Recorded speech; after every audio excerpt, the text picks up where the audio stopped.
So one reason for illiquidity is the fact that buyer and seller cannot find each other, right? Second reason for illiquidity is once you're lucky enough to find an investor, now you have to dig through a mountain of paperwork, thousands of dollars in legal fees, brutal, excruciating process of papering it all up, right? Which puts tremendous amount of friction in the process.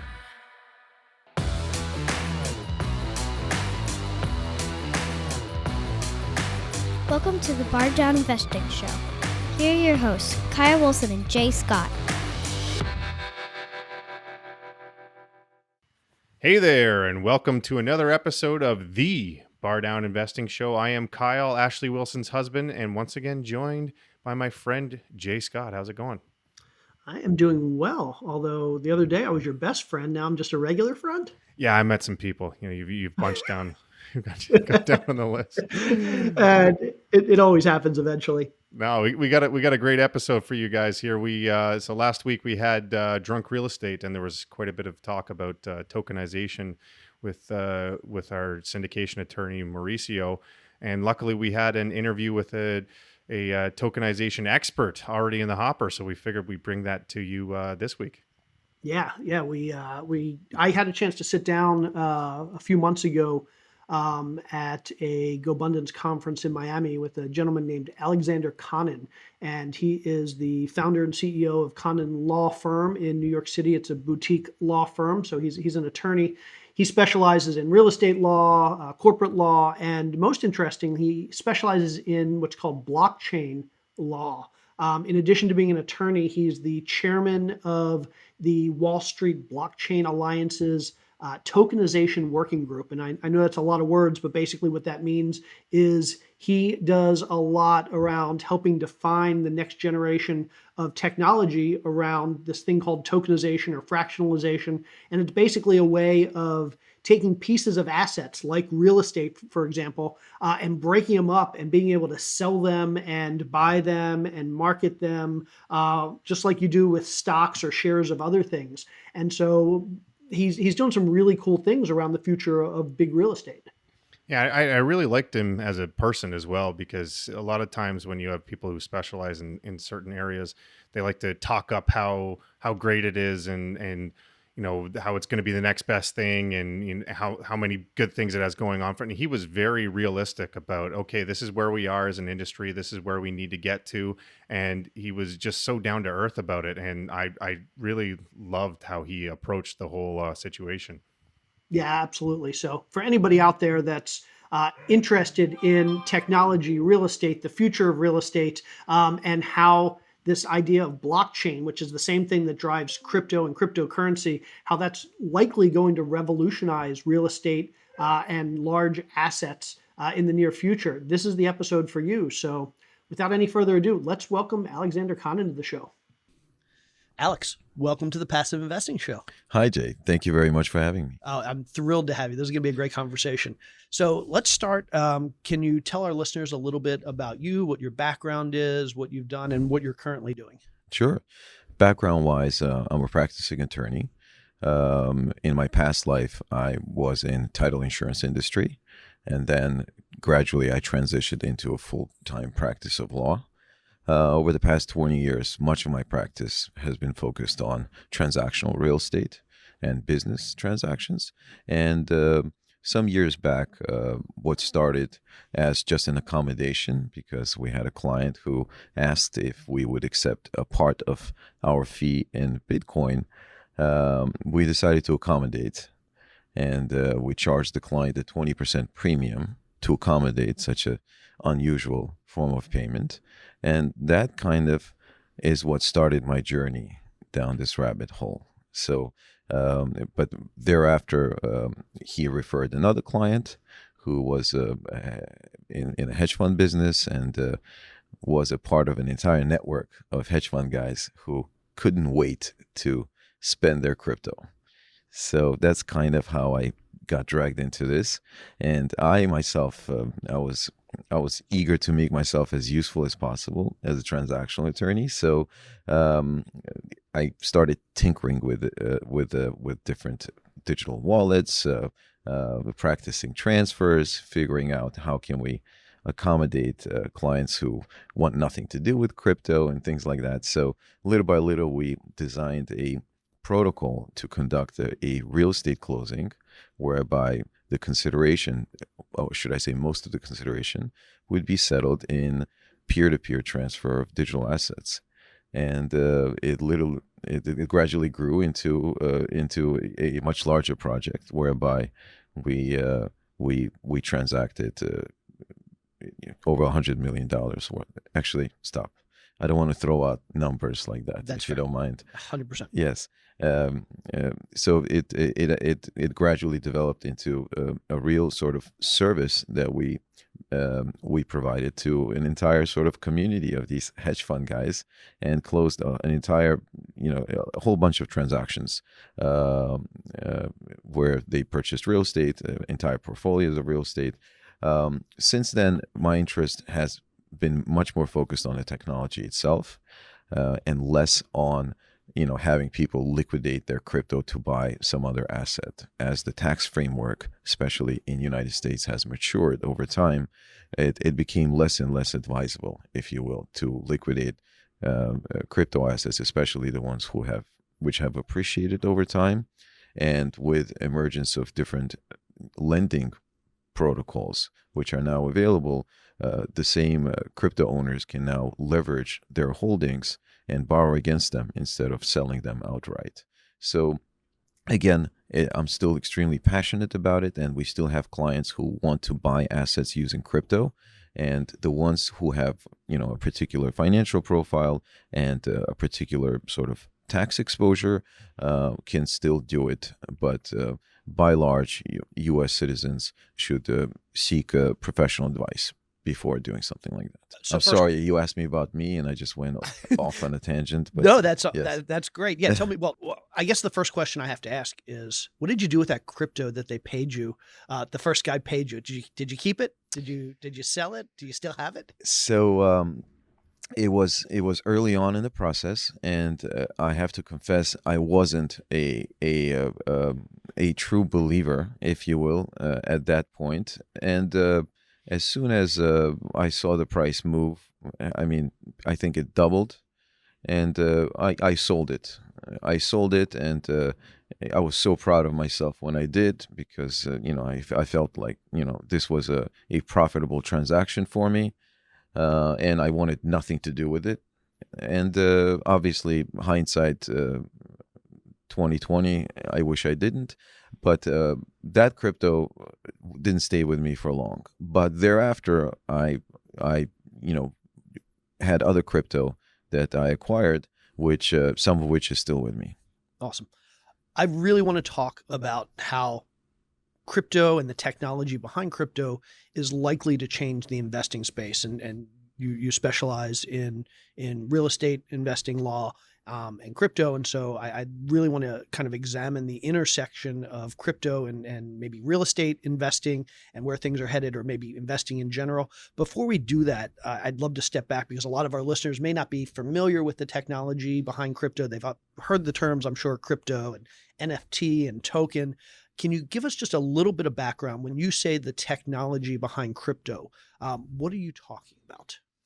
So these words, I guess, are the buzzwords that we hear very often. But I think it's important to draw a distinction between crypto, which commonly refers to cryptocurrencies, and underlying technology, which is distributed ledger technology. I think those two are not one and the same, but you could say that one is sort of based on another. So blockchain, for example, is a type of a distributed ledger technology, and cryptocurrencies are blockchain tokens, which are native to the blockchain and are maintained on the blockchain. So the distinction being, blockchain itself is a decentralized, distributed, immutable ledger that allows you to maintain record of transactions, information, data. It's decentralized because it doesn't have a central governance mechanism. It doesn't have a central point of control. It's distributed because the data and the information that it maintains is distributed over a large network of computers or nodes, as some would call it. And it's immutable because once these entries, once the information makes its way onto the blockchain, meaning once a block is created and entered onto the blockchain, thereafter it cannot be undone and changed, at least not practically, because it is nowadays computationally and financially unfeasible. Today, it is no longer computationally and financially feasible to overtake control of the consensus on a blockchain like Bitcoin, for example. That makes sense. The analogy I like to use that I think resonates with a lot of people, and I'd like to hear if you're good with this. I kind of think back to the internet 20 years ago, and everybody was talking about the websites and whether Amazon was going to be successful, whether pets.com was going to be successful, whether Google was going to be successful, and the million other websites, most of which are gone before. And I like to equate those websites to the cryptocurrencies. Mm-hmm. So some of them in 20 years will probably still be around. A lot of them will probably have gone away. But the underlying technology, again, back then it was the internet, that's here to stay. And for the crypto space, blockchain. Blockchain is the underlying technology. In 20 years, we don't know what coins are going to be successful, what coins will have gone away, which ones we'll never think about again. But the underlying technology, the ledger, the blockchain, that will likely be with us forever. Absolutely. Absolutely. Now you're talking my language, Jay. I agree completely. I think you could say that we are now living in a new era, right? We're living in a new age where blockchain is now enabling entirely new forms of sovereign and programmable ownership, if you will, right? Where at the same time it's bringing in all of those benefits which have historically been enjoyed by public markets. It's bringing those benefits into this age-old world of private equity and real estate. So that aspect of blockchain, or namely tokenization, is, in my view, truly transformative. Truly. I want to talk about this tokenization because I think that's a term that we might not hear a lot these days, but I have a feeling over the next couple of years, instead of crypto, we're going to hear token or tokenization a whole lot more. And again, I like to think of the crypto as the website that sits on top of the platform. But crypto is really just a token. Yes. It's a way of representing data. So when people talk about crypto and then people talk about tokens, how do you what's your preferred terminology there?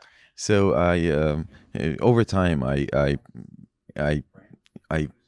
began using tokens more and the word crypto less. Not because of some negative connotations that are related to it, but because it's not accurate enough to just refer to an entire industry in one word, in my view. But I think the main distinction is that when we refer to cryptocurrencies, we are talking about tokens. So there's various types of these blockchain tokens, right? You have currency tokens like Bitcoin, for example, money tokens, if you will. You have security tokens, which I'm sure you've heard a lot about over the past couple of years, and those are in essence, equity tokens.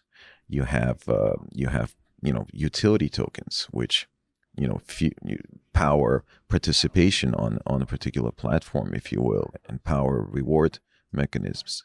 So these are different types of the same thing. These are all blockchain tokens. So when we refer to cryptocurrencies in general, we are referring to all these multiple groups and classifications of blockchain tokens. Yeah, Does that that's a perfect explanation. Mm-hmm. And so let's kind of dig in there. So we're all familiar with kind of the money tokens, which that's what I like to think of as cryptocurrency. So the Bitcoin and the Ethereum Sure. and the 1,000 other coins that represent money or Yes. currency, for lack of a better term.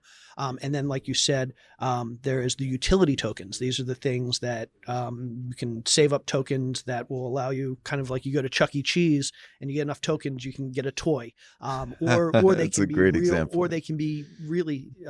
And some of them are just as useless. Yes. Some of them are exactly just as useless. They can represent social credits. They can represent credits in real things, though. Like they can represent.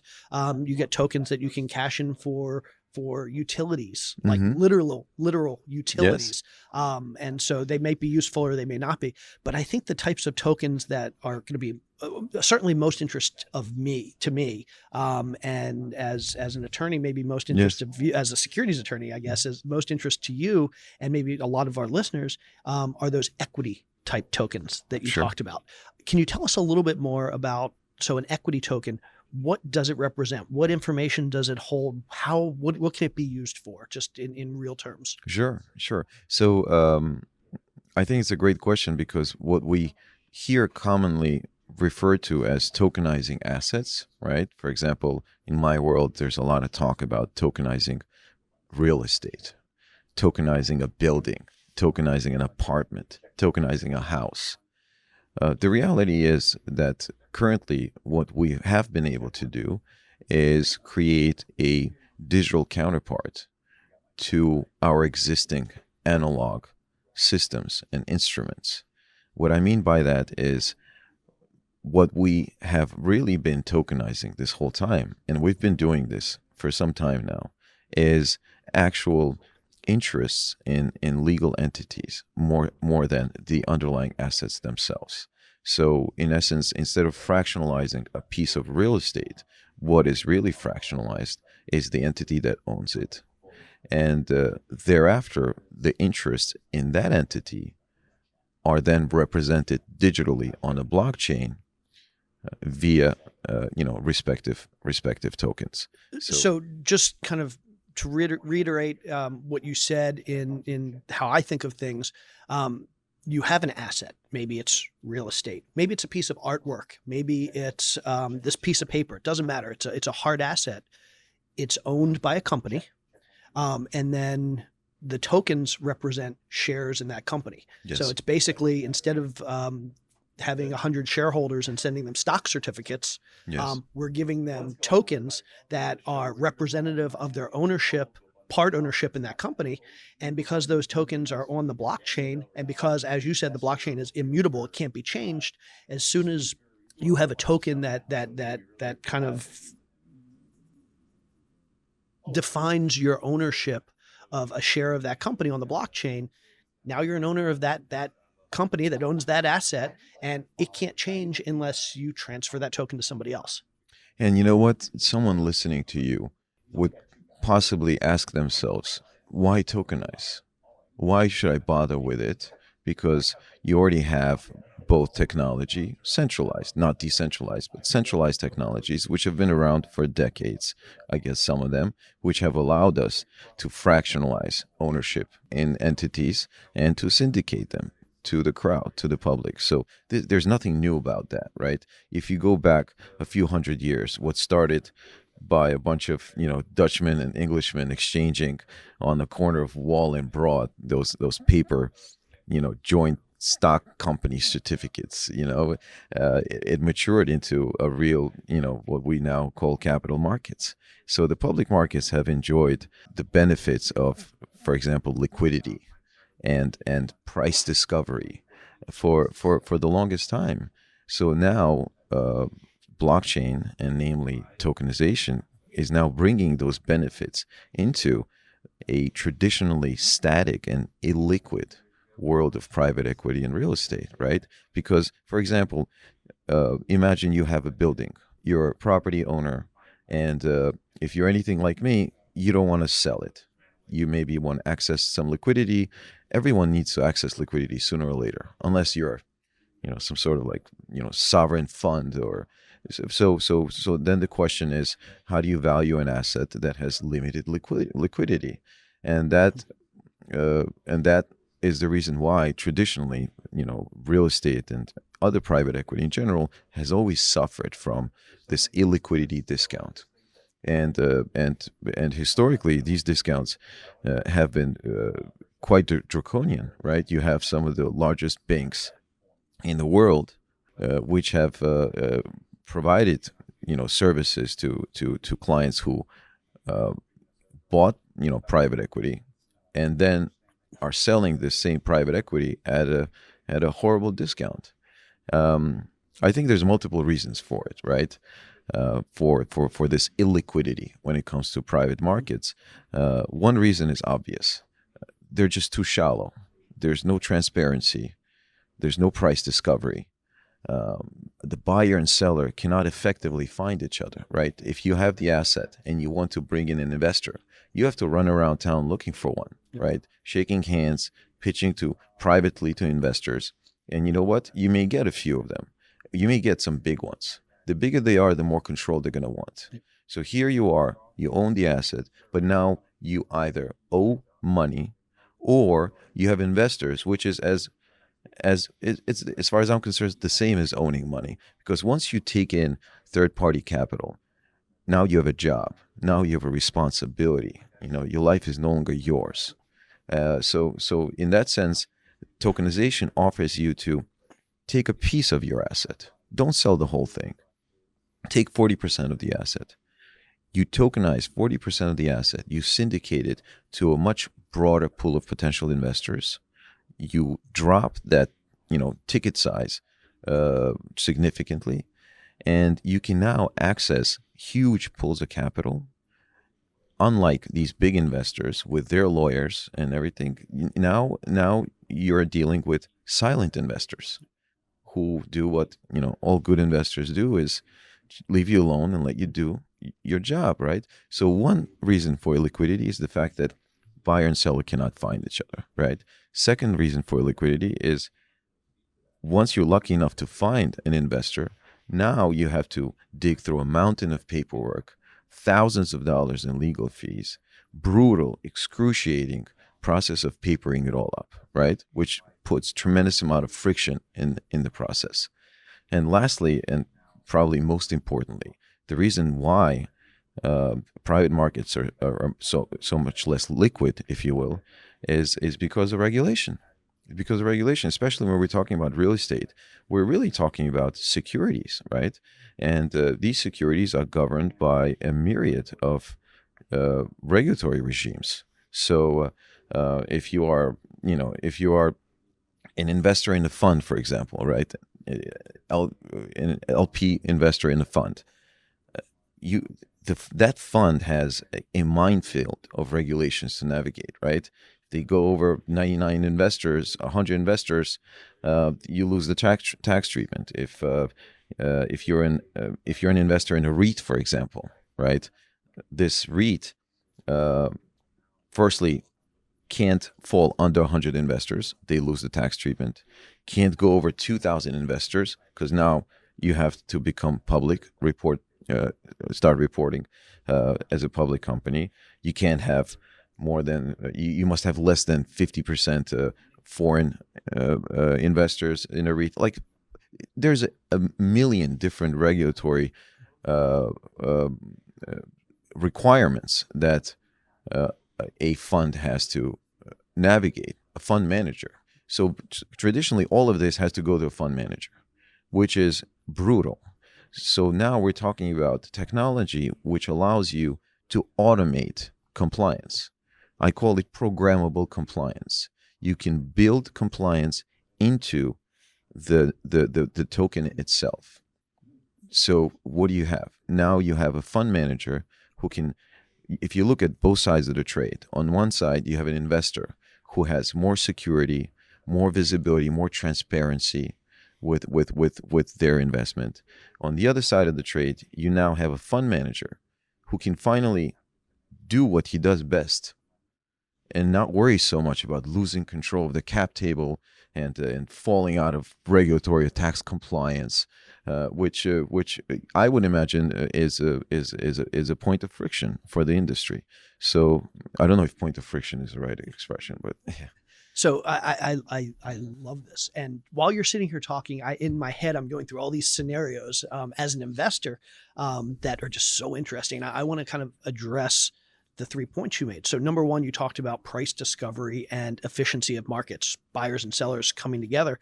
And it made me realize or think about the example of, let's say I own a Picasso painting, a $50 million Picasso painting. Let's say I want to sell that painting.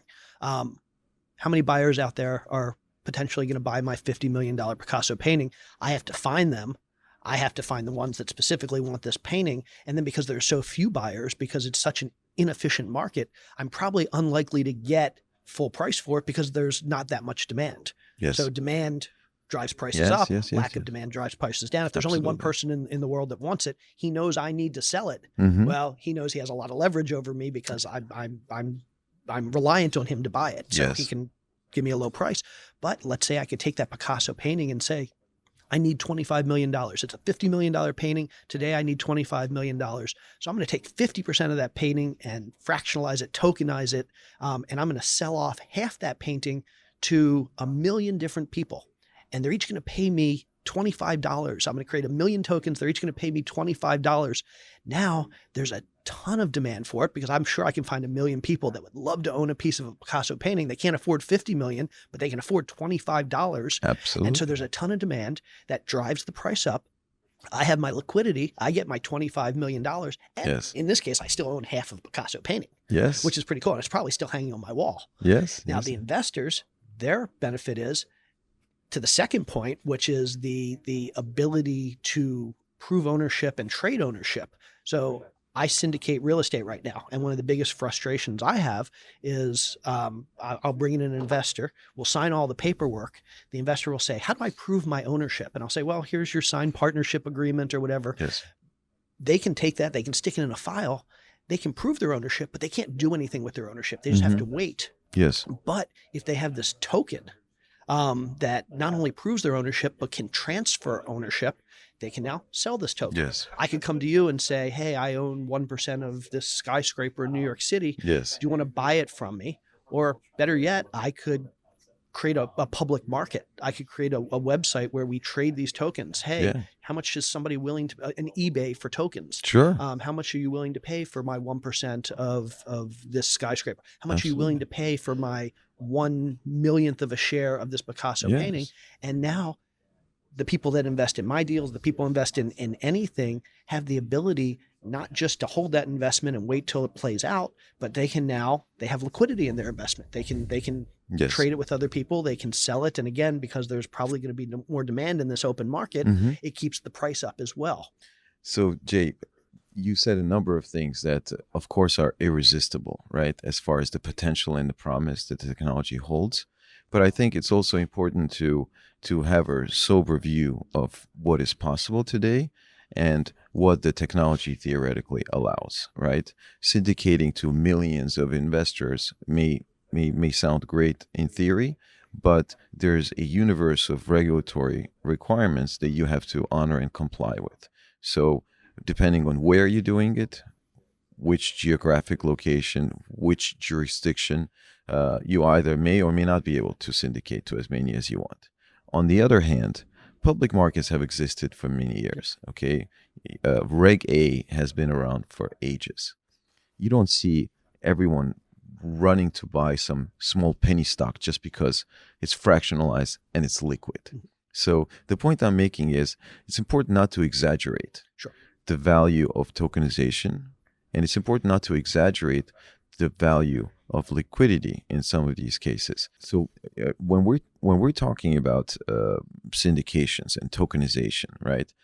Even when it pertains to art industry, for example, practically speaking, what we've been able to do so far is again tokenize entities that have interest in these assets or own these assets. Okay, and the same for Picasso. In fact, the technique itself has existed for decades, and there's this unspoken clandestine, world in the art business, which has been exchanging these stock certificates between one another for many, many years. So it's a fascinating topic, one I don't claim to know a lot about, but so the mechanisms have existed for a long time. We've been trading interest in these entities for a long time.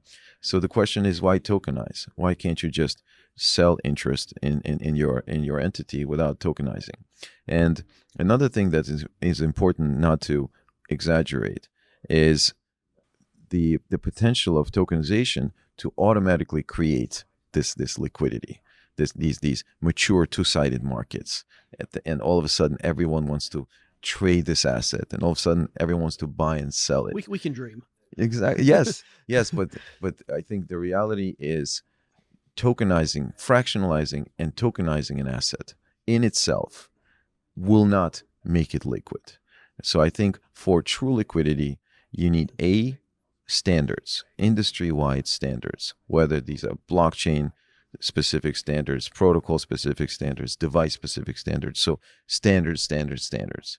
And secondly, you need secondary trading environments. You need secondary markets for this promise of liquidity to one day truly, become real. You need mature secondary markets for all of these assets to now to be able to access true liquidity, in my opinion. Yeah. Yes, I 100% agree, and I probably did exaggerate. And I get excited because I think about where but I we love could be it in 5 or 10 years. But here's the other thing: as a syndicator myself, the third piece you mentioned, the regulation piece, and regulation efficiency through technology, is huge as well. Huge. I think about the fact that every time I raise money for one of my syndications, there's a lot of stuff that I have to do to verify my investors. I have to make sure that they're accredited. I have to get them to fill out a whole bunch of paperwork. I might have to do a KYC, a know your customer. Absolutely. If they're foreign, there might be tax filings or other regulation that they have to adhere to. Absolutely. And the nice thing is, once this is all on the blockchain, once this is all one, and I'm not saying this is going to be in the next year or even 5 years, but at some point we may be able to digitize this reputation. We may be able to formalize on the blockchain who's accredited, who's not accredited. We may be able to formalize the KYC process so that I don't have to ask for a copy of their driver's license or their passport to verify who they are. Yes. Maybe the blockchain already can verify who they are. So Yes. me as somebody who puts together these investments, not only does it make my job easier, but it also makes it safer for the ecosystem because it's harder to cheat the system. If you want to cheat the system, obviously, it's not as good for you. Yes. But for those of us who like to do things within securities law, Mhm. this makes our job easier as well. So there Yes. really are all of these great benefits. Absolutely. I'd love to talk now about where are we today? So I know we talk about, again, I have my dreams and where we go in the future, and I buy my one millionth of a Picasso. But that's not reality today. Yes. What is reality today? Where is the industry? Where is tokenization for investments like real estate today? And where do you expect that we're going to get to in the next year or 2 or 3? What's that roadmap look like? So I think it can be said that so I don't want to oversell it. The space is still somewhat nascent, but it is moving very fast.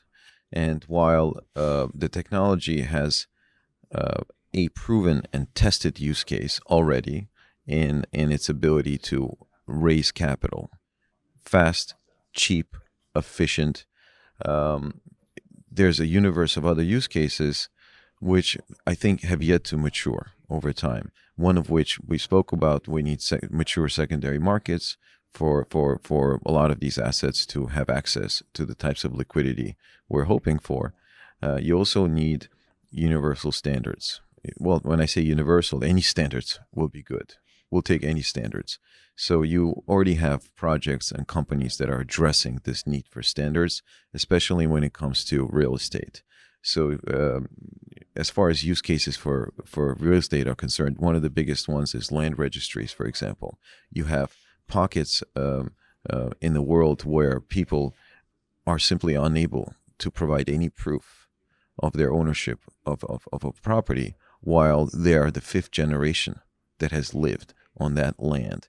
There are places in Brazil, places in Africa. There's places in Republic of Georgia, where I'm from originally, where a family has lived in a home for over 100 years, and they don't have any indicia of ownership. So you call that dead capital. These people are completely excluded. So I think that's a great use case. But again, standards, standards, standards. If you take United States alone, you have this patchwork of states and counties and townships. Everyone has their own systems of recording. Everything is analog. Everything is archaic. And there's no, like in crypto, we say cross-chain interoperability. Zero. One county doesn't talk to the other. One state doesn't talk to the other. So you have a desperate need for standards. I call it Rails. This, regardless of how amazing of an engine that you build, if you don't have rails, if you don't have tracks on which this engine can run, and those rails are A, regulatory maturity, and B, standards, then you can have the fastest engine in the world, and you will, be limited in terms of how fast it can go. Does that make sense? It makes it absolutely makes sense. And I also want to bring up one other thing that I often think about is case law. So when it comes to, let's talk about real estate. I mean, when it comes to title and deed and ownership, and certainly I'm no expert here, but I have to imagine that you're not fooling anyone. there are hundreds of years of case law that really define what ownership means and how you prove ownership. And until we have new case law that basically says, hey, I can record title, or I can define title, not by registering a deed with the county, but by doing something on the blockchain, until the government and the judicial system recognizes that this is something that needs to be ensconced in case law. Yes. Basically, we can do it all we want. You and I can do it all we want. But then when you sell me something that we record on the blockchain, you and I are happy. But then one day I say, nope, I don't think I sold it to you. And I go to court, and an 80-year-old judge says, I have no idea what the blockchain is. I have no idea. Unless you've recorded a deed, he hasn't sold it to you. Yeah. And so there's a lot of risk around the case law as well. There is. I mean, our property law framework in general is very much based on the English common law, right? So there's a tremendous amount of similarity, both in positives and negatives. And you're absolutely right. With this advent of AI and blockchain and machine learning, little by little, it's transforming our understanding of ownership, right? Like we said before, it's sovereign, programmable ownership. It is to disintermediate the gatekeepers, disintermediate this centralized points of vulnerability, if you will, right? That same township, that same municipality that is now in charge of telling you what you own. And for example, MERS system, talk about an example of decrepit, broken system as far as liens and mortgages are concerned. So these areas are ripe for automation. I think now we live in a world where our understanding of an ownership is evolving, and the technology is now allowing us to interact with one another, peer to peer. The technology is allowing for transactions to settle real time. There's no longer such a thing as settlement time. It's real time, peer to peer, no counterparty risk. I mean, it's truly transformative if you think about it. And I think provided the regulatory framework continues to develop, this will become a bigger part of our everyday life. Alex, this has been absolutely fascinating. I love this discussion. I want to have you back every year because I want to talk about what's new, because I have a feeling things are going to move very quickly over the next few years. For our listeners who want to learn more about you, maybe want to reach out to you, maybe want to retain your services, how can they get in touch with you or learn more about you? Oh yeah, I mean, those who want to contact me are welcome to do so, either by LinkedIn, I'm Alexander Kanen on LinkedIn, or by telephone or website, www.kanenlaw.com.